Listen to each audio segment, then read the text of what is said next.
మా వీడియో నచ్చిందా? వెంటనే లైక్ అండ్ కామెంట్ చేయండి. ఇంకా మా Andhra Vilas movie news channel కు సబ్స్క్రైబ్ చేసి నూతన వీడియోల కోసం బెల్ ఐకాన్ ను క్లిక్ చేయండి. బాలీవుడ్ సీనియర్ నటి సిమి గరేవాల్ రావణాసురుడిపై సంచలన వ్యాఖ్యలు చేసింది. దసరా నాడు రావణుడి బొమ్మను దహనం చేయాల్సిన అవసరం లేదని, అతడు రాక్షసుడు కాదని సోషల్ మీడియాలో పోస్ట్ చేసింది. ఈ వ్యాఖ్యలు తీవ్ర వివాదాస్పదమయ్యాయి. రావణాసురుడు కొంటెవాడే కానీ రాక్షసుడు కాదంటోంది బాలీవుడ్ సీనియర్ నటి సిమి గరేవాల్. దసరా పండగనాడు రావణుడి బొమ్మను దహనం చేయాల్సిన అవసరం ఏంటని ప్రశ్నిస్తోంది. ఈ మేరకు సోషల్ మీడియా ఖాతాలో ఓ పోస్ట్ పెట్టింది. ప్రతి ఏడాది దసరా రోజు చెడుపై మంచి సాధించిన విజయాన్ని పండగలా సెలబ్రేట్ చేసుకుంటారు. కానీ రావణ, నువ్వు కాస్త కొంటెగా ఉన్నావే తప్ప రాక్షసుడిలా ప్రవర్తించలేదు. కొంటెతనం తప్ప అంతకుమించి ఏ తప్పు చేయలేదు. తిండి పెట్టావ్, తొందరపడి ఒక అమ్మాయిని కిడ్నాప్ చేశావు. ఈ కాలంలో ఆడవాళ్లకు ఇస్తున్న గౌరవమర్యాదలతో పోలిస్తే అప్పట్లో నువ్వే ఒక స్త్రీని ఎంతో గౌరవించావు.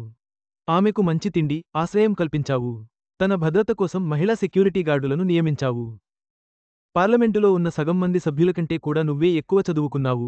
ట్వీట్ డిలీట్ రావణుడి బొమ్మను కాల్చడానికి నాకెటువంటి అభ్యంతరం లేదు. కానీ ఆయనేం చేశారన్నదే నా ప్రశ్న.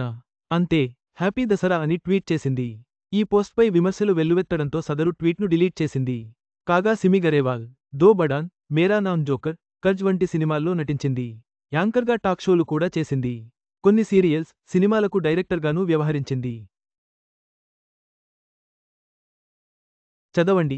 తప్పు లేకపోయినా దివ్య కాళ్లు మొక్కిన మాస్క్ మ్యాన్. సిమి గరేవాల్ వ్యాఖ్యలు విస్తృత చర్చకు దారితీశాయి.